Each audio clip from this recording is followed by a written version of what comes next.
Hello everyone, I am सुगम। Welcome back. तो कैसे हो आप सब? आई होप आप सब अच्छे होंगे। स्वागत है आप सभी का आपके अपने एसपी स्टडी यूट्यूब चैनल पर। तो गाइस, आज हम इस वीडियो में लेकर आए हैं पॉलिटिकल साइंस के जो भी आपके इम्पोर्टेंट क्वेश्चन हैं इस बार के बोर्ड एग्जाम के लिए, उन सब पर यहाँ पर हम डिस्कस करेंगे। तो गाइस, जैसा कि आपने कहा था, जो क्वेश्चंस आपको दिए थे उन सारे प्रश्नों के आपको आंसर चाहिए, ठीक है। तो वो हम इस वीडियो में देखेंगे। अब एक बार यहाँ पर आप देख लीजिए, जो भी आपके महत्वपूर्ण क्वेश्चन हैं उन पर यहाँ पर हम डिस्कस करेंगे, ठीक है। तो आपको ये वीडियो पूरा देखना है, वीडियो को आप बिल्कुल भी स्किप ना करें, ओके। तो चलिए शुरू करते हैं। जो भी आपके महत्वपूर्ण क्वेश्चन है उन सब पर यहाँ पर हम डिस्कस करेंगे। तो आपको अगर गाइस ये वीडियो पसंद आए तो इस वीडियो को आप अपने सभी दोस्तों में एक बार शेयर जरूर करें, ओके। तो चलिए शुरू करते हैं। अब पहला प्रश्न यहाँ पर देख लीजिए क्या दिया गया है। तो देखिए, जो फर्स्ट क्वेश्चन आपका है तो यहाँ पर दिया गया है। देखिए, पहले प्रश्न को पढ़ते हैं। तो क्वेश्चन है कि भारत में दलित राजनीति के मुख्य तत्व बताएं। क्वेश्चन क्या है? भारत में दलित राजनीति के मुख्य तत्व बताएं। तो देखिए, जब आप इस प्रश्न का आंसर लिखोगे तो सबसे पहले यहाँ पर आप हेडिंग डालोगे कि भारत में दलित राजनीति के तत्व। इसके बाद आपको लिखना है कि यह एक ऐतिहासिक सच है, ठीक है। देखिए, इतना लिखने के बाद यह एक ऐतिहासिक सच है, पहले आपको इस तरह से लिखना है।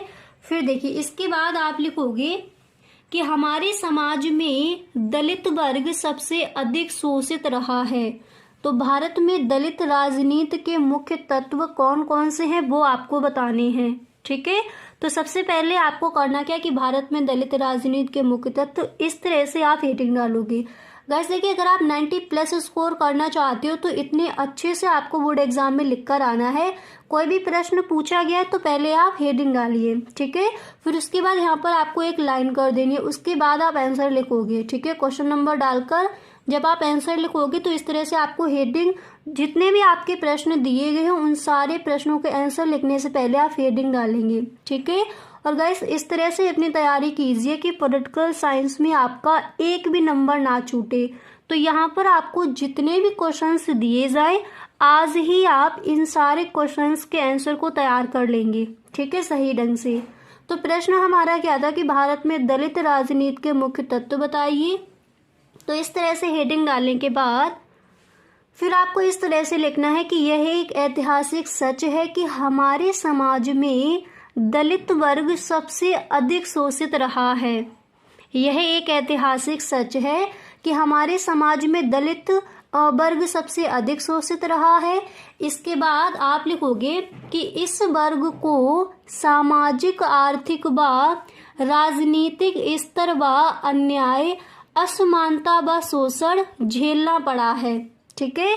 इस तरह से आपको लिखना है। अब जितने भी यहाँ पर आपको आंसर दिए जाए, साथ ही साथ इनको आप याद भी करते चलिए, ठीक है। तो देखिए, यह एक ऐतिहासिक सच है कि हमारे समाज में दलित वर्ग सबसे अधिक शोषित रहा है। इस वर्ग को सामाजिक, आर्थिक व राजनीतिक स्तर पर अन्याय, असमानता व शोषण झेलना पड़ा है। इसके बाद देखिए आप लिखोगे, इसके बाद आपको लिखना है कि आजादी के बाद प्रजातंत्रीय वातावरण में दलितों को शिक्षा के अवसर मिले, ठीक है। इस तरह से आप लिखोगे, शिक्षा के अवसर मिले। इसके बाद आपको लिखना है इनकी आर्थिक स्थिति में भी सुधार हुआ, जिससे इनमें राजनीतिक जागरूकता, देखिए, जिससे इनमें राजनीतिक जागरूकता का भी विकास हुआ, ठीक है। पहले आप इस तरह से लिखोगे। फिर इसके बाद आपको लिखना है, अब देखिए, इसके बाद आप लिखोगे कि इन्हें अपने अधिकारों का भी एहसास हुआ, ठीक है। इन सबके फलस्वरूप इन्होंने अपने हितों की रक्षा के लिए संगठन बनाना प्रारंभ किए, जिससे पैथर्स भी एक प्रमुख दलित संगठन है, ठीक है। फिर इसके बाद आप लिखोगे कि दलित पैथर का गठन महाराष्ट्र से दलित युवकों ने 1972 में किया, ठीक है, 1972 में किया। अब देखिए, इतना लिखने के बाद फिर आप इस तरह से लिखोगे कि 1972 में किया। दलित पैंथर्स के सम्मुख निम्न प्रमुख मुद्दे थे। वो कौन कौन से थे उनको यहाँ पर देख लीजिए। इसके जो निम्न प्रमुख मुद्दे वो कौन कौन से, इनको देखिए पॉइंट बाय पॉइंट आपको वहां पर लिखना है। ठीक है, तो देखिए फर्स्ट आप लिखोगे कि जातिवाद का विरोध करना। इसके बाद सेकंड आपको लिखना है कि संवैधानिक प्रावधानों को लागू करना। इसके बाद थर्ड नंबर पर आप लिखोगे कि दलित महिलाओं पर हो रहे अत्याचारों को रोकना। अब देखिए इतना लिखने के बाद, अत्याचारों को रोकना, इतना लिखने के बाद फिर आपको नेक्स्ट लिखना है कि सामाजिक भेदभाव को समाप्त करना। एंड पांचवा आप लिखोगे कि दलितों पर हो रहे अत्याचारों का विरोध करना। एंड छठा लिखोगे भूमिहीन गरीबों किसानों के हितों की रक्षा करना। ठीक है, तो दलित पैंथर्स के जो सम्मुख निम्न प्रमुख मुद्दे हैं वो ये है, इनको भी आपको याद कर लेना है। ठीक है, कौन कौन से हैं? पहला है जात-पात का विरोध करना, दूसरा है संवैधानिक प्रावधानों को लागू करना, तीसरा है दलित महिलाओं पर हो रहे अत्याचारों को रोकना, एंड चौथा है सामाजिक भेदभाव को समाप्त करना, पांचवा है दलितों पर हो रहे अत्याचारों का विरोध करना, एंड छठा है भूमिहीन गरीब किसानों के हितों की रक्षा करना। ठीक है, अब इसके बाद यहाँ पर देखिए जो आपका नेक्स्ट क्वेश्चन है वो क्या दिया गया उसको पढ़ लीजिए। तो देखिए सेकंड क्वेश्चन यहाँ पर है कि संक्षेप में परमाणु युद्ध के प्रभावों का वर्णन करें। कई बार क्वेश्चन आस्क किया गया है, आप देखना पेपर उठाकर। ठीक है, तो संक्षेप में परमाणु युद्ध के प्रभावों का वर्णन करें। सबसे पहले आप यहाँ पर हेडिंग डालोगे परमाणु युद्ध के प्रभाव। ओके, हेडिंग डालने के बाद फिर आपको इस तरह से लिखना है कि परमाणु अस्त्र न केवल युद्धों में लड़ने वाले देश का बल्कि मानव मात्र का विनाश कर सकते हैं। ठीक है, क्या दिया गया था कि संक्षेप में परमाणु युद्ध के प्रभावों का वर्णन करें।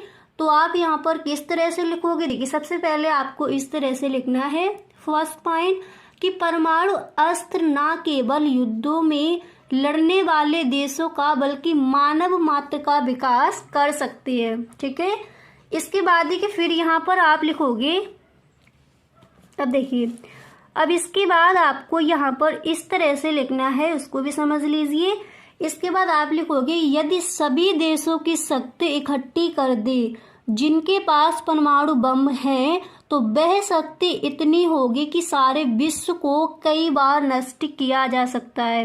तो क्वेश्चन हमारा यहाँ पर गया था, प्रश्न था कि संक्षेप में परमाणु युद्ध के प्रभावों का वर्णन करना है। ठीक है, तो फर्स्ट क्या था कि परमाणु अस्त्र न केवल युद्धों में लड़ने वाले देशों का बल्कि मानव मात्र का विकास कर सकते हैं, इसके प्रभाव आपको बताने। इसके बाद आप इस तरह से सेकंड यहाँ पर लिखोगे कि यदि सभी देशों की शक्ति इकट्ठी कर दे जिनके पास परमाणु बम है तो वह शक्ति इतनी होगी कि सारे विश्व को कई बार नष्ट किया जा सकता है। ठीक है, तो आई होप ये दोनों आपको याद हो गए होंगे। अब यहाँ पर देखिए तीसरा पॉइंट आपको क्या लिखना है। अब देखिए अब यहाँ पर नेक्स्ट आप लिखोगे कि वैज्ञानिकों का विचार है कि यदि परमाणु बम का प्रयोग किया जाए तो बम गिरने से रेडियोधर्मिता के बादल इतनी तेजी से उठेंगे कि शुद्ध स्थानों में रहने वाले करोड़ों लोग भी मारे जा सकते हैं। ठीक है, तो नेक्स्ट आपको इनके जो प्रभाव पूछे गए हैं वो आपको इस तरह से लिख देने। क्वेश्चन क्या था कि संक्षेप में परमाणु युद्ध के प्रभावों का आपको वर्णन करना था। ठीक है, तो यहाँ पर पॉइंट आपको क्या लिखना है कि वैज्ञानिकों का विचार है कि यदि परमाणु बम का प्रयोग किया गया तो बम गिरने से रेडियोधर्मिता के बादल इतनी तेजी से उठेंगे कि शुद्ध स्थानों में रहने वाले करोड़ों लोग भी मारे जा सकते हैं।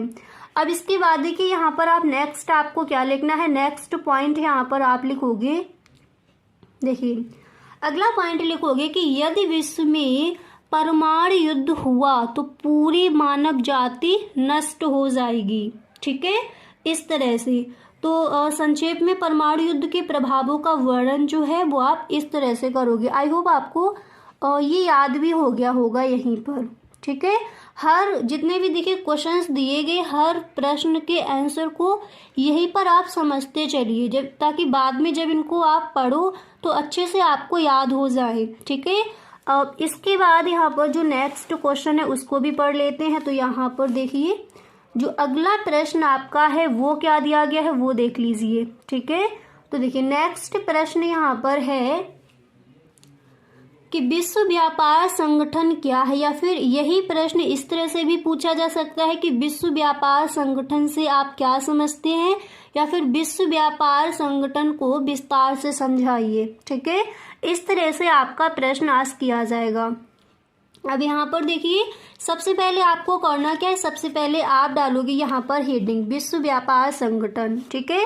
हेडिंग डालने के बाद देखिए, हेडिंग डालने के बाद फिर आपको किस तरह से लिखना है उसको समझ लीजिए। आप लिखोगे कि विश्व व्यापार, देखिए आपको इस तरह से लिखना है कि विश्व व्यापार संगठन मुख्य रूप से आर्थिक विकास एवं रोजगार सृजन को प्रोत्साहित करता है। ठीक है। विश्व व्यापार संगठन क्या है, देखिए सबसे पहले तो आप हेडिंग डालोगे विश्व व्यापार संगठन। हेडिंग डालने के बाद आप इस तरह से लिखोगे कि विश्व व्यापार संगठन मुख्य रूप से आर्थिक विकास एवं रोजगार को सृजन प्रोत्साहित करता है। इसके बाद यहाँ पर आप लिखोगे, देखिए सेकंड पॉइंट आपको लिखना है कि विश्व व्यापार संगठन का उद्देश्य अंतरराष्ट्रीय व्यापारों को नियम के अनुसार कम से कम कीमत पर करवाना है। ठीक है। आई होप आपको ये दोनों जो पॉइंट है वो अच्छे से याद हो गए होंगे। तो सेकंड क्या है, विश्व व्यापार संगठन का उद्देश्य अंतरराष्ट्रीय व्यापारों को नियम के अनुसार कम से कम कीमत पर करवाना है। ठीक है। अब इसके बाद देखिए सेकंड जो पॉइंट है, सॉरी थर्ड जो पॉइंट है वो आपको क्या लिखना है उसको भी समझ लीजिए। तो देखिए नेक्स्ट यहाँ पर आप लिखोगे कि WTO के अब तक 164 सदस्य देश हैं। ठीक है। इस तरह से आप लिखने के बाद फिर आपको लिखना है कि जिनमें भारत भी है। ओके। इसके बाद जो आपका नेक्स्ट पॉइंट है वो क्या है उसको भी पढ़ लीजिए। अब देखिए इसके बाद यहाँ पर आप लिखोगे कि विश्व व्यापार संगठन का मुख्यालय जिनेवा स्विट्जरलैंड में है। ठीक है। इसके बाद यहाँ पर नेक्स्ट पॉइंट आपको इस तरह से लिखना है उसको भी देख लीजिए। नेक्स्ट पॉइंट आप लिखोगे कि विश्व व्यापार संगठन दो तरह से काम करता है। पहला, दो सदस्य देशों के बीच के विवाद का निपटारा, और दूसरा बातचीत के जरिए व्यापार करार करवाना। ठीक है। एंड इसके बाद जो आपका नेक्स्ट पॉइंट है वो आप क्या लिखोगे उसको समझ लीजिए। अब इसके बाद देखिए जो आपका नेक्स्ट पॉइंट है यहाँ पर आप इस तरह से लिखोगे कि 1 जनवरी 1995 को पहली बार विश्व व्यापार संगठन अस्तित्व में आया। तो विश्व व्यापार संगठन से आप क्या समझते हैं, या फिर विश्व व्यापार संगठन क्या है, आपको इस तरह से इसका आंसर लिखकर आना है कि 1 जनवरी 1955 को पहली बार विश्व व्यापार संगठन अस्तित्व में आया। ठीक है। इसके बाद देख लीजिए जो अगला जो प्रश्न है वो क्या दिया गया है। नेक्स्ट क्वेश्चन आपको कौन से तैयार करने हैं उनको समझ लीजिए। ठीक है। तो देखिए अगला जो आपका प्रश्न है तो ये आपको तैयार करना है। अब देख लीजिए कि विश्व बैंक क्या है। ठीक है। और ये प्रश्न जो है कई बार पूछा गया है बोर्ड एग्जाम में। तो विश्व बैंक क्या है उसको समझते हैं। सबसे पहले आपको करना क्या है, यहाँ पर आप हेडिंग डालोगे विश्व बैंक। उसके बाद आपको लिखना है कि विश्व बैंक एक अंतर्राष्ट्रीय संगठन है जो विकासशील देशों को उनकी आर्थिक उन्नति में सहायता के लिए वित्त पोषण, सलाह और अनुसंधान प्रदान करने के लिए समर्पित है। ठीक है। इतना लिखने के बाद फिर आप इस तरह से लिखोगे कि बैंक मुख्य रूप से एक संगठन के रूप में कार्य करता है जो मध्यम और निम्न आय वाले देशों को विकासात्मक सहायता प्रदान करके गरीबी से लड़ने का प्रयास करता है। तो विश्व बैंक क्या है, आई होप अच्छे से आपको यहाँ पर ये समझ आ गया होगा। एक बार दोबारा से इसको समझते हैं। ठीक है। तो सबसे पहले तो आप हेडिंग डालोगी विश्व बैंक, उसके बाद आपको लिखना है कि विश्व बैंक एक अंतरराष्ट्रीय संगठन है, ठीक है, जो विकासशील देशों को उनकी आर्थिक उन्नति में सहायता के लिए वित्त पोषण, सलाह और अनुसंधान प्रदान करने के लिए समर्पित है। बैंक मुख्य रूप से एक संगठन के रूप में कार्य करता है जो मध्यम और निम्न आय वाले देशों को विकासात्मक सहायता प्रदान करके गरीबी से लड़ने का प्रयास करता है, तो उसे हम कहते हैं विश्व बैंक। क्लियर। अब इसके बाद आगे देखते हैं। अब इसके बाद यहाँ पर देखिए, इसके बाद आपको एक लाइन और लिखनी है कि विश्व बैंक की स्थापना जुलाई 1945 में हुआ था। इसका मुख्यालय वाशिंगटन डीसी में है, ठीक है। इस तरह से आप ये लाइन और लिख दोगे। क्या लिखना है? विश्व बैंक की स्थापना जुलाई 1945 में हुआ था। इसके बाद आप लिखोगे कि इसका मुख्यालय वाशिंगटन डीसी में है, ठीक है। अब इसी तरह गाइस जो आपका अगला प्रश्न है उसको भी पढ़ लेते हैं। नेक्स्ट क्वेश्चन क्या है? तो अगला प्रश्न यहाँ पर दिया गया है, आप देख सकते हो कि निशस्त्रीकरण की परिभाषा दीजिए। तो निशस्त्रीकरण क्या है वो आपको समझाना है। तो सबसे पहले हमें करना क्या है, यहाँ पर हम हेडिंग डालेंगे निशस्त्रीकरण, ठीक है। हेडिंग डालने के बाद इसका आंसर क्या हो जाएगा वो हमें सही ढंग से लिखना है। तो हम इस तरह से लिखेंगे, देखिए कि निशस्त्रीकरण का शाब्दिक अर्थ है कि शारीरिक हिंसा के प्रयोग के समस्त भौतिक तथा मानवीय साधनों का उन्मूलन। तो निशस्त्रीकरण क्या है एक बार दोबारा से समझते हैं। तो निशस्त्रीकरण का शाब्दिक अर्थ है कि शारीरिक हिंसा के प्रयोग के समस्त भौतिक तथा मानवीय साधनों का उन्मूलन। इसके बाद आप लिखोगे यह एक कार्यक्रम है जिसका हथियारों के अस्तित्व और उनकी प्रकृति से उत्पन्न कुछ विशिष्ट खतरों को कम करना है। उसे हम बोलेंगे निशस्त्रीकरण। या फिर निशस्त्रीकरण क्या है या फिर निशस्त्रीकरण से आप क्या समझते हैं, किसी भी तरह से प्रश्न आपका आज किया जाए, इसका जो आंसर है आप इस तरह से लिखकर आ सकते हो। क्लियर। अब इसी तरह से जो नेक्स्ट प्रश्न है, अगला क्वेश्चन क्या है उसको भी देख लेते हैं। तो देखिए नेक्स्ट जो प्रश्न है तो वो यहाँ पर क्या दिया गया है, और आप पेपर उठाकर देखना, ये क्वेश्चन कई बार पूछा गया है बोर्ड एग्जाम में, ठीक है। तो देखिए ये प्रश्न आपका यहाँ पर दिया गया है कि तीसरी दुनिया से आप क्या समझते हैं। तो तीसरी दुनिया से आप क्या समझते हैं इसको भी समझ लेते हैं।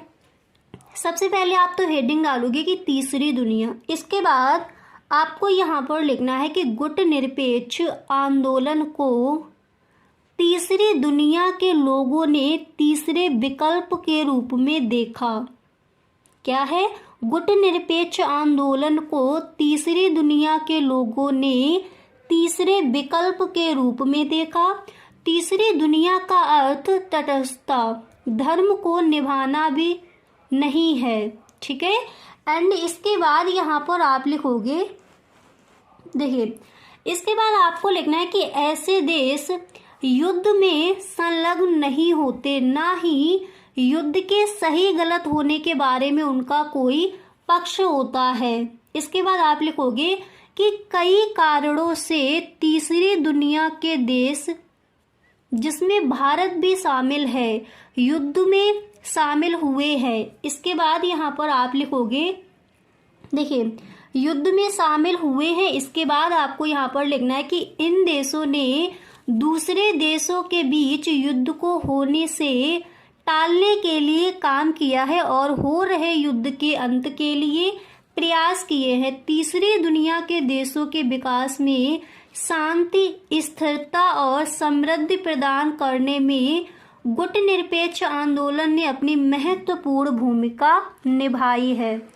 तो अब एक बार इसको दोबारा से समझ लेते हैं कि तीसरी दुनिया क्या है। ओके, तो देखिए गुट निरपेक्ष आंदोलन को तीसरी दुनिया के लोगों ने तीसरे विकल्प के रूप में देखा। तीसरी दुनिया का अर्थ तटस्थता, धर्म को निभाना भी नहीं है। ऐसे देश युद्ध में संलग्न नहीं होते, ना ही युद्ध के सही गलत होने के बारे में उनका कोई पक्ष होता है। कई कारणों से तीसरी दुनिया के देश, जिसमें भारत भी शामिल है, युद्ध में शामिल हुए हैं। इन देशों ने दूसरे देशों के बीच युद्ध को होने से टालने के लिए काम किया है और हो रहे युद्ध के अंत के लिए प्रयास किए हैं। तीसरी दुनिया के देशों ने विकास में शांति, स्थिरता और समृद्धि प्रदान करने में गुटनिरपेक्ष आंदोलन ने अपनी महत्वपूर्ण भूमिका निभाई। तो तीसरी दुनिया क्या है? आई होप अच्छे से आपको इस प्रश्न का जो आंसर है वो समझ आ गया होगा। ठीक है, इसके बाद जो नेक्स्ट क्वेश्चन है उसको भी पढ़ लेते हैं। जो अगला प्रश्न आपका है वो क्या दिया गया है और नेक्स्ट प्रश्न आपको कौन सा तैयार करना है। ठीक है, तो चलिए उसको भी देख लेते हैं। अगला प्रश्न आप कौन सा तैयार करोगे? तो देखिए यहाँ पर जो आपका नेक्स्ट क्वेश्चन है, तो यहाँ पर दिया गया है कि भाषा नीति क्या है। ठीक है, प्रश्न क्या है कि भाषा नीति क्या है वो आपको बतानी है। तो देखिए किस तरह से आपको लिखना है। देखिए सबसे पहले आपको यहाँ पर डालनी है हेडिंग। ओके, आप यहाँ पर हेडिंग डालोगे भाषा नीति। उसके बाद आप लिखोगे कि भारत विविधतापूर्ण देश है जहाँ 114 से अधिक प्रमुख भाषाओं का प्रयोग होता है। इसमें इन सभी भाषाओं के प्रति आदर होना चाहिए। ये सब मिलकर हमारी भाषाई एकता को मजबूती प्रदान करते हैं, साथ ही इन्हें विकसित होने में मदद करते हैं। तो देखिए भाषा नीति क्या है पहले यहाँ पर समझ लीजिए, उसके बाद आगे देखते हैं।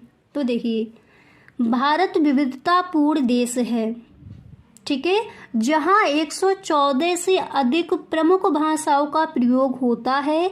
इसमें इन सभी भाषाओं के प्रति आदर होना चाहिए। ये सब मिलकर हमारी भाषाई एकता को मजबूती प्रदान करते हैं, साथ ही इन्हें विकसित होने में मदद करते हैं।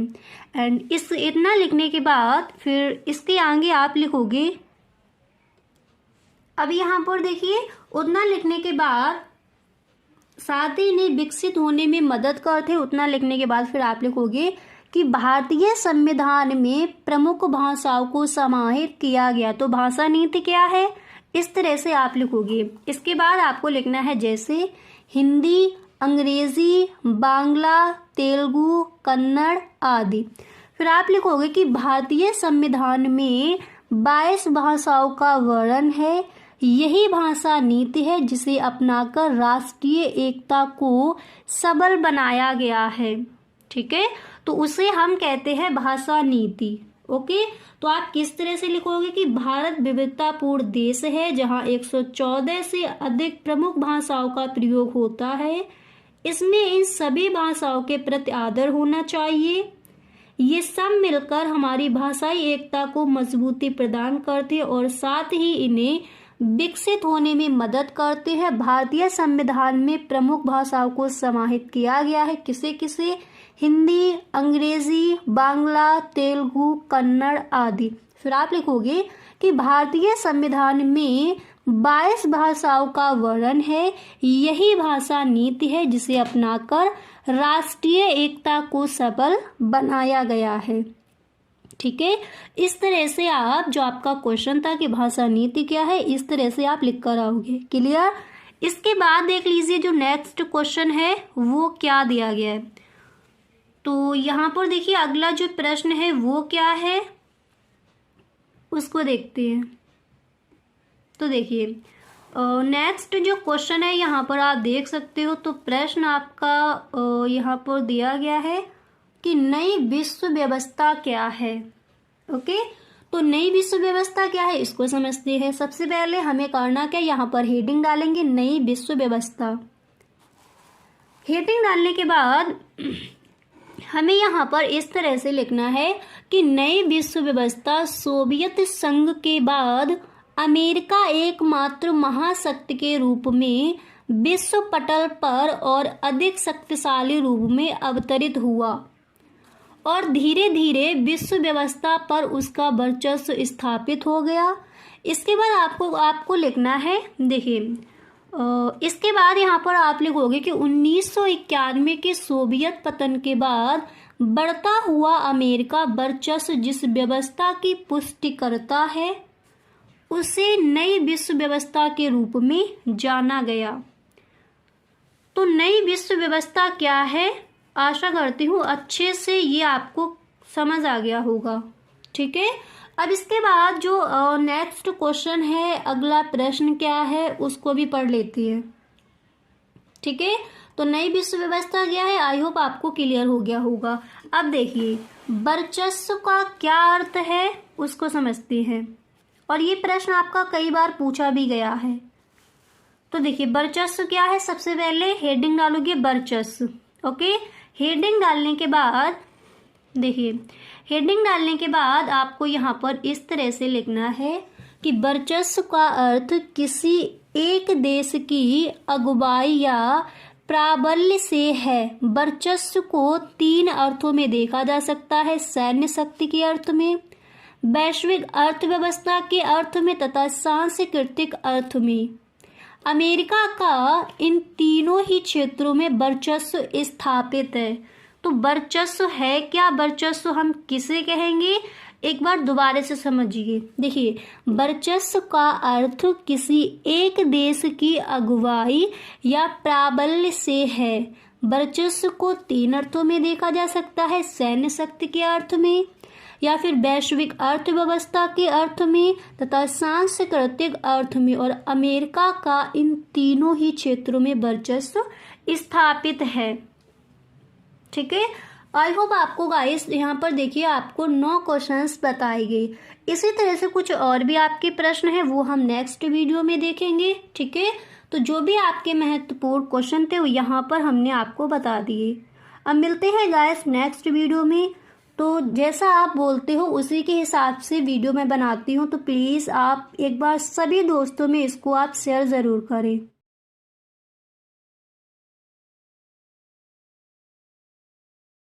जैसा कि आपने कहा था कि आपको पॉलिटिकल साइंस के जो भी आपके महत्वपूर्ण क्वेश्चन है वो आपको एक वीडियो में बताए जाएं। ठीक है, तो गाइस यहाँ पर हम लेकर आए हैं पॉलिटिकल साइंस के जो भी आपके महत्वपूर्ण प्रश्न हैं उन पर यहाँ पर हम डिस्कस करेंगे। ठीक है, तो आपको ये वीडियो पूरा देखना है, वीडियो को आप बिल्कुल भी स्किप ना करें।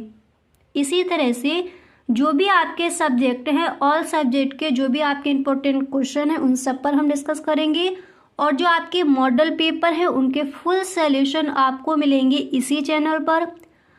तो गाइस अगर अभी तक आपने इस चैनल को सब्सक्राइब नहीं किया है तो आप सब्सक्राइब कर लीजिए एंड बेल आइकन को भी प्रेस कर देना, ताकि वीडियो की जो भी नोटिफिकेशन हो वो सबसे पहले आपके पास पहुंचे और एक भी वीडियो आपसे छूटे ना। क्योंकि अगर सच में आपको 90+ स्कोर करना है तो आज से ही आप इस चैनल से जुड़ जाइए, क्योंकि बोर्ड एग्ज़ाम के लिए जो भी आपका इम्पोर्टेंट है वो सारा कुछ आपको मिलेगा इसी चैनल पर। ठीक है, अब देखिए गाइस, जैसा कि आपने कहा था कि आपको पॉलिटिकल साइंस के इम्पोर्टेंट क्वेश्चन चाहिए तो वो इस वीडियो में मिलेंगे। इसी तरह से किसी भी सब्जेक्ट के जो भी आपके सब्जेक्ट हैं आप हमें कमेंट बॉक्स में बताएं, और जिस भी सब्जेक्ट के आपको इम्पोर्टेंट क्वेश्चन या फिर मॉडल पेपर का फुल सॉल्यूशन आपको चाहिए तो please tell me in the comment box. Okay, आप हमें कमेंट बॉक्स में ज़रूर बताएं, नेक्स्ट डे ही आपको वीडियो मिल जाएगा। आपके जो भी कमेंट्स होते हैं मैं सारे कमेंट्स के रिप्लाई देती हूँ। ठीक है, तो चलिए शुरू करते हैं यहाँ पर। तो देखिए अब यहाँ पर जो आपका पहला प्रश्न है पॉलिटिकल साइंस में, तो वो यहाँ पर दिया गया है कि न्याय क्या है। इम्पोर्टेंट क्वेश्चन है और आप पेपर उठाकर देखना, कई बार ये प्रश्न पूछा गया है। ठीक है, तो क्वेश्चन हमारा क्या दिया गया है कि न्याय क्या है, इसको आप तैयार कर लेंगे। इसी तरह जो आपका नेक्स्ट क्वेश्चन है उसको देख लीजिए। अगला प्रश्न यहाँ पर दिया गया है कि नक्सलवाद क्या है। ठीक है, फर्स्ट क्वेश्चन क्या था, न्याय क्या है, इसको हम देखेंगे। इसके बाद नेक्स्ट क्वेश्चन है कि नक्सलवाद क्या है, एंड इसी तरह से जो हमारा तीसरा प्रश्न है, तो थर्ड क्वेश्चन यहाँ पर दिया गया है कि कानून के 2 स्रोतों का उल्लेख करें। ओके, कानून के दो स्रोतों का उल्लेख करें, इसको आपको तैयार करना है। जितने भी प्रश्न यहाँ पर गाइस आपको बताए जाए साथ ही साथ लिखते चलिए, नहीं तो एंड में आप इसका स्क्रीनशॉट भी ले सकते हो, पूरा आपको दिखा दिया जाएगा। ठीक है, तो पहला प्रश्न क्या था, अच्छे से आपने समझ लिया कि न्याय क्या है। इसके बाद सेकंड क्वेश्चन हमें यहाँ पर मिला था कि नक्सलवाद क्या है, इसको तैयार करेंगे। एंड इसी के साथ अगला प्रश्न है कानून के दो स्रोतों का उल्लेख करें। ठीक है, इसके बाद नेक्स्ट क्वेश्चन हमें तैयार करना है कि बहुदलीय व्यवस्था क्या है। ओके, तो जो भी आपके महत्वपूर्ण क्वेश्चन है उन सब पर यहाँ पर हम डिस्कस करेंगे। इसी तरह से यहाँ पर जो आपका अगला प्रश्न है यानी पांचवा प्रश्न आपका दिया गया है कि बंदी प्रत्यक्षीकरण क्या है, इंपॉर्टेंट है, अच्छे से इसको आप तैयार कर लीजिए। ठीक है, बंदी प्रत्यक्षीकरण क्या है, ये प्रश्न आप तैयार करेंगे। एंड इसी के साथ नेक्स्ट क्वेश्चन आप देख सकते हो कि राष्ट्रपति की विधायी शक्तियां क्या है, कई बार पूछा गया है प्रश्न। ठीक है, तो राष्ट्रपति की विधायी शक्तियां क्या है, इसको आपको तैयार करना है। एंड इसी के साथ जो अगला प्रश्न है उसको भी देख लेते हैं। नेक्स्ट क्वेश्चन आप यहाँ पर कौन सा तैयार करोगे इसको समझिए। तो देखिए जो अगला प्रश्न है आपका वो आपको ये तैयार करना है कि राजतंत्र एवं गणतंत्र में क्या अंतर है। ठीक है, जो क्वेश्चन नंबर आपका 7 है यहाँ पर क्या दिया गया है कि राजतंत्र एवं गणतंत्र में क्या अंतर है, इसको तैयार करेंगे। इसी के साथ यहाँ पर 8 नंबर पर आपका प्रश्न है कि साम्यवादी अर्थव्यवस्था और पूंजीवादी अर्थव्यवस्था में क्या अंतर है। ठीक है, साम्यवादी अर्थव्यवस्था और पूंजीवादी अर्थव्यवस्था में क्या अंतर है वो आपको बताना है, तो इसको भी आप तैयार कर लेंगे। ठीक है, जो भी प्रश्न यहाँ पर बताए जाए साथ ही साथ लिखते चलिए। तो साम्यवादी अर्थव्यवस्था और पूंजीवादी अर्थव्यवस्था में क्या अंतर है, इसको तैयार करना है। एंड इसी के साथ नेक्स्ट प्रश्न यहाँ पर आप देख सकते हो दिया गया है कि भूमंडलीय क्या है, नागरिक स्वतंत्रता क्या है। ठीक है, भूमंडलीय क्या है और नागरिक स्वतंत्रता क्या है, इस क्वेश्चन को आप तैयार करेंगे। इसी के साथ अगला प्रश्न आपका यहाँ पर दिया गया कि धन विधेयक क्या है। ठीक है, धन विधेयक क्या है, इस प्रश्न को तैयार करना है। एंड इसी के साथ जो नेक्स्ट क्वेश्चन है उसको भी आप देख सकते हो। अगला प्रश्न आपका यहाँ पर दिया गया है, तो देखिए 10वां क्वेश्चन आपका क्या था, धन विधेयक क्या है। ठीक है, इसी के साथ 11 नंबर पर आपका प्रश्न है कि विविधता में एकता से आप क्या समझते हैं, इंपॉर्टेंट क्वेश्चन है आपका। ओके, विविधता में एकता से आप क्या समझते हैं, तो इसको भी तैयार करना है। ठीक है, अब एक बार प्रश्न एक बार पढ़ लेते। तो न्याय क्या है, तैयार कर लीजिए। नक्सलवाद क्या है, नेक्स्ट क्वेश्चन था कानून के दो स्रोतों का उल्लेख करें। बहुदलीय व्यवस्था क्या है, एंड नेक्स्ट है बंदी प्रत्यक्षीकरण क्या है। राष्ट्रपति की विधायी शक्तियां क्या है, ये क्वेश्चन तैयार करना। इसी के साथ राजतंत्र एवं गणतंत्र में अंतर क्या है वो आपको बताना है। एंड साम्यवादी अर्थव्यवस्था और पूंजीवादी अर्थव्यवस्था क्या है, विस्तार में आपको तैयार कर लेना है।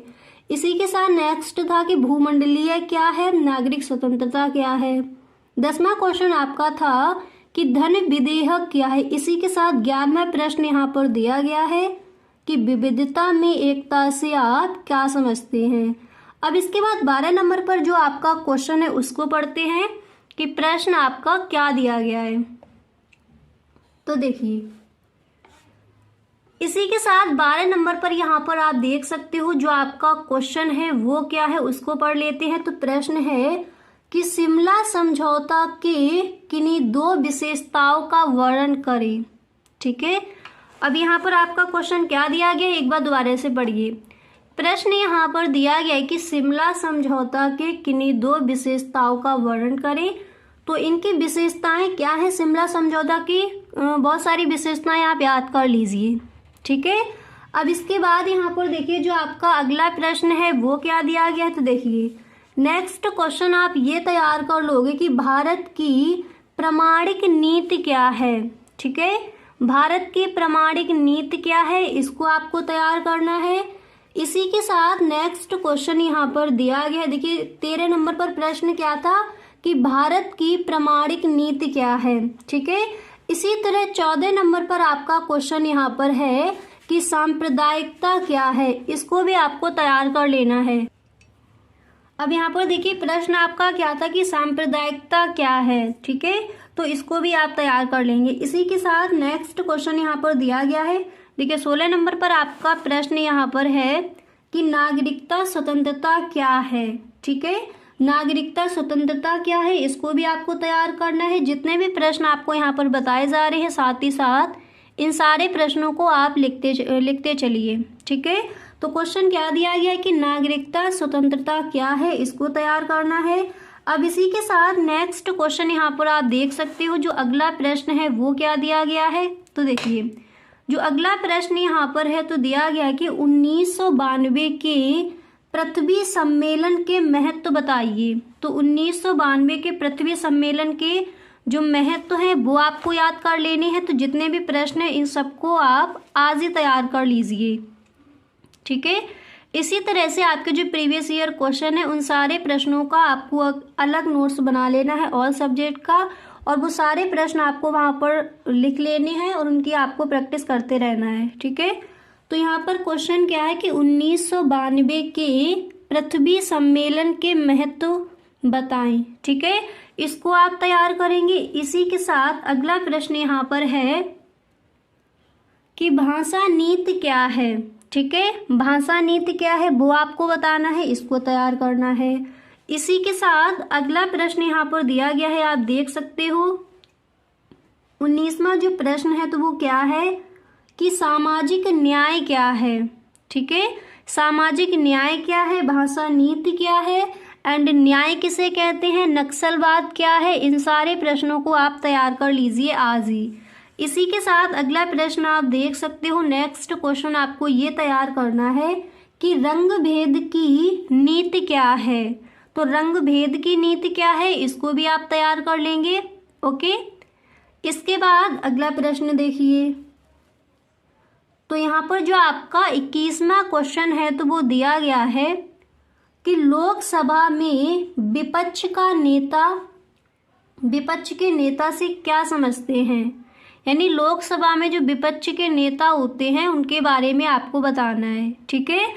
अब इसके बाद देखिए अगला प्रश्न आपका है very very most important question है, इसको मार्क कर लीजिए। प्रश्न आपका है कि हरित क्रांति से आप क्या समझते हैं। तो हरित क्रांति क्या है, हरित क्रांति के प्रभाव क्या, हरित क्रांति के कारण क्या है, ये सारा ही जो यहाँ पर दिया गया इसको आप पूरा तैयार कर लीजिए, इंपॉर्टेंट है, कई बार क्वेश्चन पूछा गया है, ठीक है। तो हरित क्रांति से आप क्या समझते हैं, इसको आपको तैयार करना है। इसी के साथ नेक्स्ट है कि पीली क्रांति क्या है, इसको भी आप तैयार कर लीजिए, ठीक है। सारे ही क्वेश्चन आपके इम्पोर्टेंट हैं। अब इसके बाद जो अगले जो नेक्स्ट आपके क्वेश्चंस दिए गए हैं उनको देखते हैं। तो देखिए अब इसके बाद अगला प्रश्न देखिए आपका 24 नंबर पर जो क्वेश्चन है वो क्या दिया गया है उसको पढ़ लेते हैं। तो प्रश्न हमारा है कि राष्ट्रीय विकास परिषद क्या है। हरित क्रांति से आप क्या समझते हैं, इंपॉर्टेंट है, इसको भी आपको तैयार करना है। इसी के साथ नेक्स्ट क्वेश्चन क्या दिया गया कि राष्ट्रीय विकास परिषद क्या है, ठीक है, इसको तैयार कर लीजिए। एंड इसके बाद नेक्स्ट यहाँ पर आप देख सकते हो कि ग्राम पंचायत के कार्यों का वर्णन करें, ओके, ग्राम पंचायत के कार्यों का वर्णन करें, इसको तैयार कर लीजिए। एंड इसी के साथ जो नेक्स्ट क्वेश्चन है उसको भी पढ़ लेते हैं। तो यहाँ पर देखिए अगला प्रश्न क्या दिया गया है, देखिए 25वां प्रश्न था कि ग्राम पंचायत के कार्यों का वर्णन करें। एंड इसके बाद जो आपका 26वां क्वेश्चन है वो यहाँ पर क्या दिया गया है, तो अगला प्रश्न है कि नगर नियम के क्या कार्य हैं। तो नगर नियम के कार्य कौन कौन से हैं उनको आपको तैयार करना है, ठीक है। एंड इसके बाद अगला प्रश्न यहाँ पर आप देख सकते हो कि संघ शासित या केंद्र शासित प्रदेश क्या है। ग्राम पंचायत के कार्यों का वर्णन, इसको तैयार कर लीजिए। इसी के साथ नेक्स्ट क्या था कि नगर नियम के क्या कार्य है वो आपको बताने हैं। एंड इसके बाद अगला प्रश्न है कि संघ शासित या केंद्र शासित प्रदेश क्या है, इसको तैयार करना है। इसके बाद जो आपका नेक्स्ट क्वेश्चन है, एंड में यहाँ पर प्रश्न दिया गया है कि राष्ट्रीय विकास परिषद के क्या कार्य है। ठीक है, तो राष्ट्रीय विकास परिषद के कार्य कौन कौन से, उनको आप तैयार कर लीजिए। तो यहाँ पर देखिए जो भी आपके लघु उत्तरीय प्रश्न है इस बार के बोर्ड एग्जाम के लिए इम्पोर्टेंट है, उन पर यहाँ पर डिस्कस किया। इसी तरह से अतिलघु उत्तरीय प्रश्न एंड विस्तृत उत्तरीय प्रश्न में आपको इसी तरह से मिल जाएंगे। ठीक है, अब अगर आपको यहाँ पर स्क्रीनशॉट लेना है तो आप ले सकते हो, एक बार दोबारा से देख लीजिए। ये आपके प्रश्न हैं, इन प्रश्नों को आप तैयार कर लीजिए, सारे ही क्वेश्चन आपके इम्पोर्टेंट हैं। अब देखिए अगर आपको यहाँ पर स्क्रीनशॉट लेना है तो इसका आप स्क्रीनशॉट भी ले सकती हो। ठीक है, देखिए सांप्रदायिकता क्या है, यहाँ तक पहले इसका आप स्क्रीनशॉट ले लीजिए। इसके बाद नीचे आ जाइए, जो भी आपके महत्वपूर्ण क्वेश्चन है इन सारे प्रश्नों को आपको तैयार करना है, क्योंकि सारे ही प्रश्न आपके इम्पोर्टेंट है। तो यहाँ पर देखिए अब इसका आप स्क्रीनशॉट यहाँ से ले सकती हो। ओके, तो आई होप आपको समझ आ गया होगा कि जो लघु उत्तरीय प्रश्न है वो कौन कौन से हैं, इस बार के लिए बोर्ड एग्जाम के लिए इम्पोर्टेंट है, कौन कौन से ऐसे प्रश्न हैं, उनको यहाँ पर आपने देख लिया। ठीक है,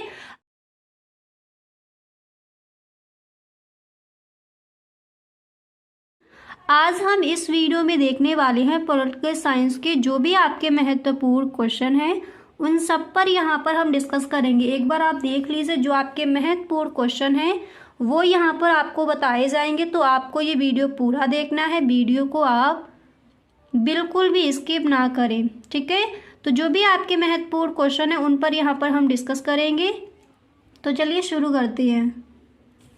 तो देखिए यहाँ पर जो पहला प्रश्न है वो क्या दिया गया, फर्स्ट क्वेश्चन है कि राष्ट्रपति शासन क्या है, और ये प्रश्न कई बार पूछा गया है बोर्ड एग्जाम में। ठीक है, तो राष्ट्रपति शासन क्या है, सबसे पहले आपको करना क्या है, जब भी आप किसी भी प्रश्न का आंसर लिखो तो सबसे पहले आपको हेडिंग डालनी होगी। ठीक है, तो आप इस तरह से डालोगे राष्ट्रपति शासन। ओके, हेडिंग डालने के बाद फिर आपको यहाँ पर इस तरह से लिखना है कि संविधान के अनुसार केंद्रीय सरकार को यह उत्तरदायित्व सौंपा गया है कि वह प्रत्येक राज्य की बाहरी आक्रमण तथा आंतरिक अशांति से रक्षा करेगी। ठीक है, तो क्वेश्चन हमारा यहाँ पर था क्या, एक बार प्रश्न को पढ़ लीजिए। प्रश्न यहाँ पर था कि राष्ट्रपति शासन क्या है। ठीक है, तो सबसे पहले हेडिंग डाली है राष्ट्रपति शासन, उसके बाद हम इस तरह से लिखेंगे कि संविधान के अनुसार केंद्रीय सरकार को यह उत्तरदायित्व सौंपा गया है कि वह प्रत्येक राज्य की बाहरी आक्रमण तथा आंतरिक अशांति से रक्षा करेगी। ठीक है, इसके बाद यहाँ पर आप लिखोगे तथा यह भी सुनिश्चित करेगी कि प्रत्येक राज्य की सरकार संविधान के उपबंधों के अनुसार चलाई जाती है। ठीक है, इस तरह से आपको लिखना है। ओके, क्या लिखोगे, तथा यह भी सुनिश्चित करेगी कि प्रत्येक राज्य की सरकार संविधान के उपबंधों के अनुसार चलाई जाती है। इसके बाद आप लिखोगे कि संविधान में यह भी उपबंध किया गया है कि राष्ट्रपति को राज्यपाल या अन्य किसी भी माध्यम से यह विश्वास हो जाए कि किसी राज्य में संविधान के अनुसार शासन का संचालन संभव नहीं है।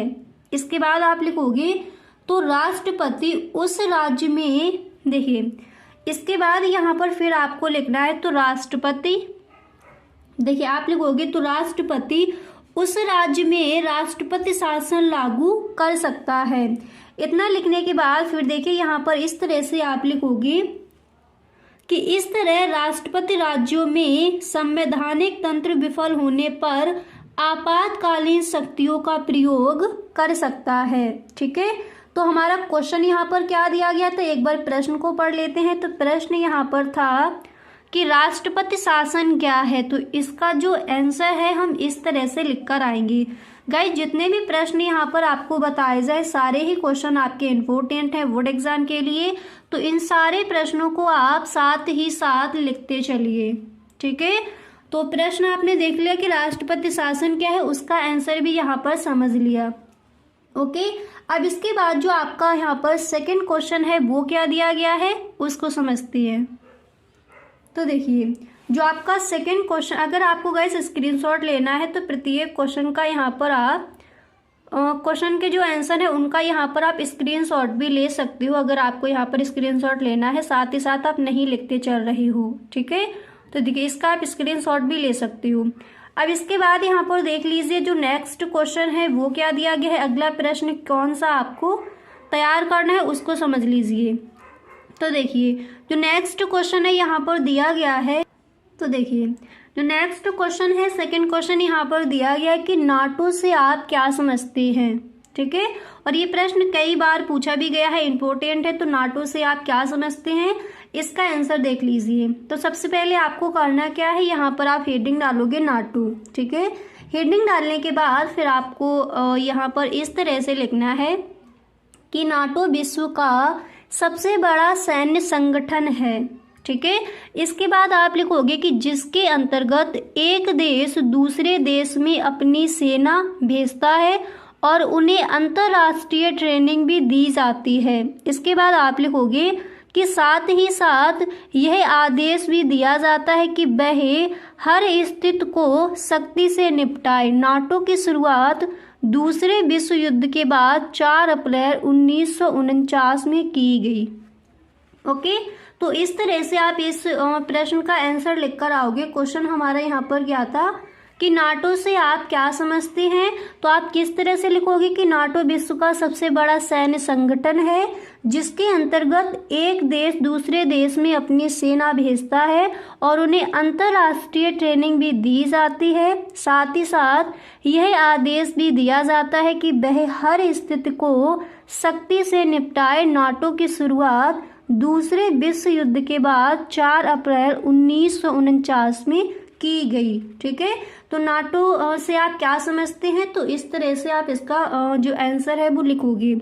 अब इसके बाद आगे थोड़ा आपको और लिखना है, उसको भी देख लीजिए।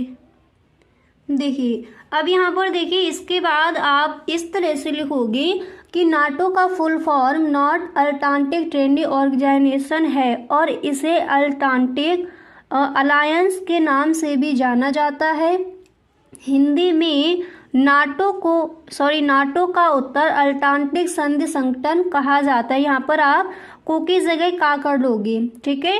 तो नाटो से आप क्या समझते हैं, इसका जो आंसर है आप इस तरह से लिखोगे। इसका जो फुल फॉर्म है वो यहाँ पर आपको दिया गया है, ठीक है।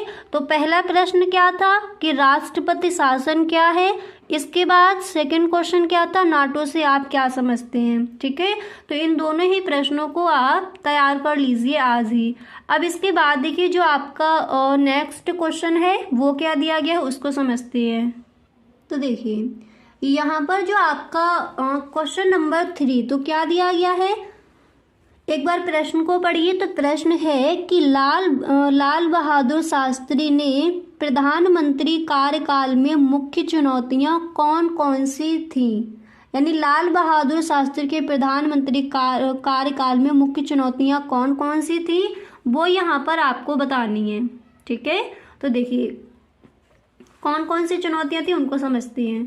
तो देखिए आप इस तरह से लिखोगे, देखिए आपको इस तरह से लिखना है कि पंडित जवाहरलाल नेहरू के देहांत के बाद लाल बहादुर शास्त्री देश के प्रधानमंत्री बने। इसके बाद आप लिखोगे कि उनका प्रधानमंत्री के रूप में कार्यकाल बहुत छोटा रहा, परंतु इस छोटे काल में उनको कई प्रकार की चुनौतियां झेलनी पड़ी, जिनमें प्रमुख निम्न है। फिर आपको यहाँ पर इनकी जो चुनौतियां हैं वो दी गई हैं।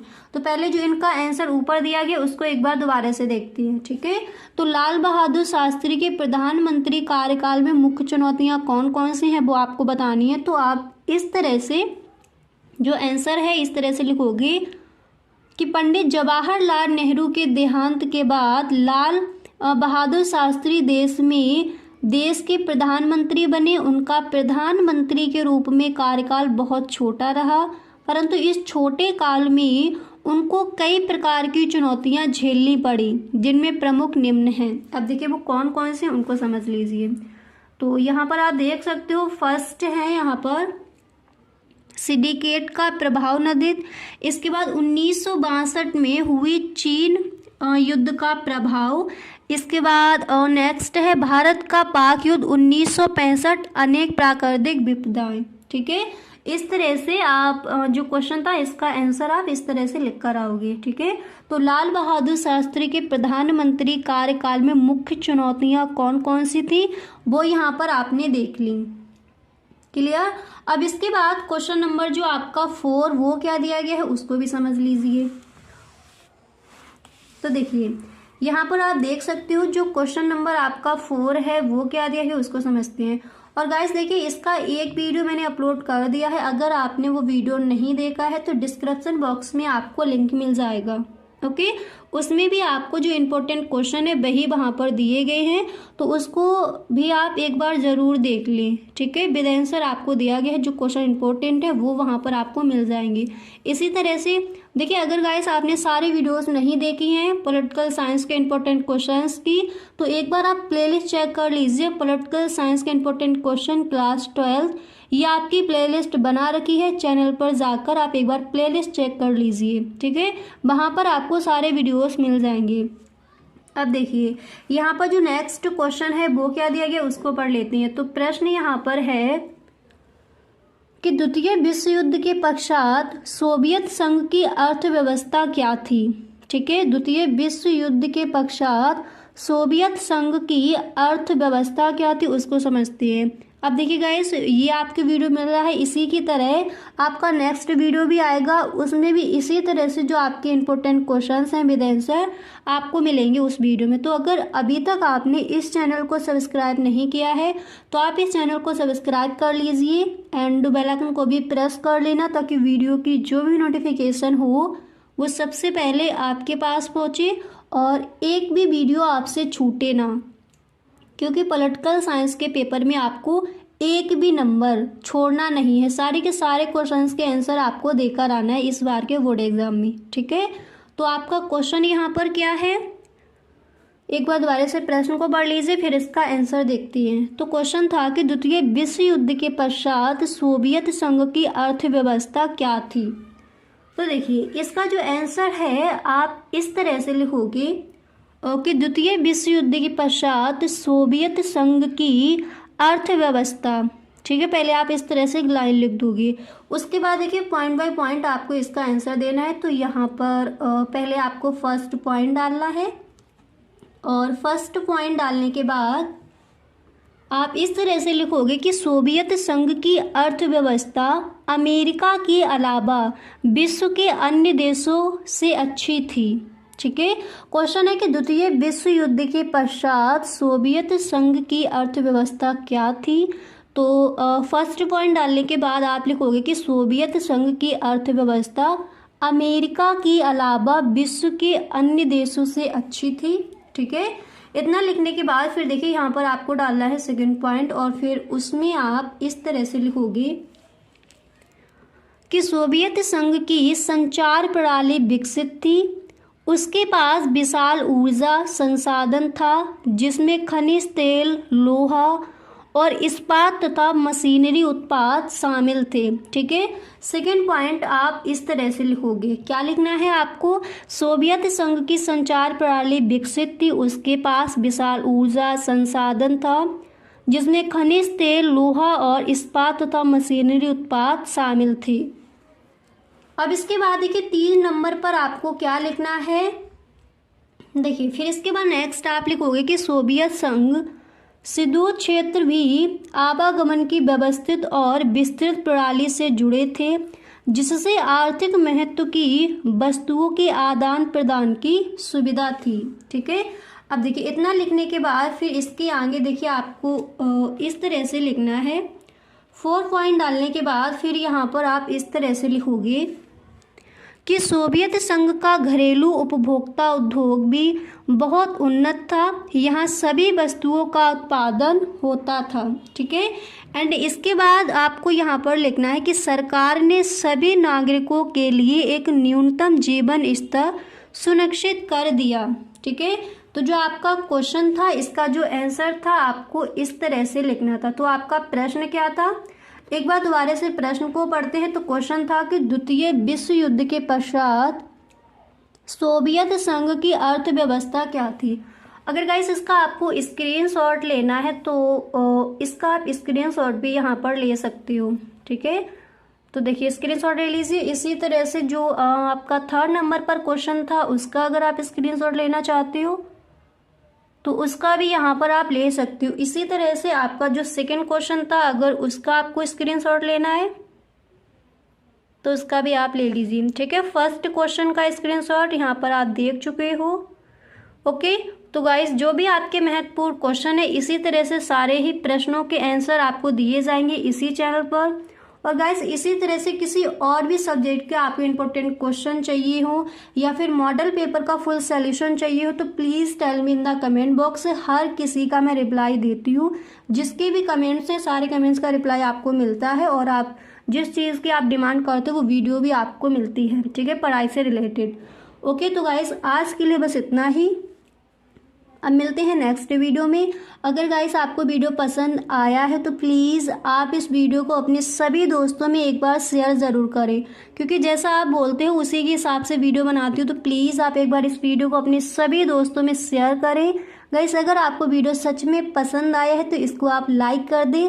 और गाइस यदि आप इस चैनल पर पहली बार आए हो तो इस चैनल को सब्सक्राइब कर लेना। Okay, thank you so much.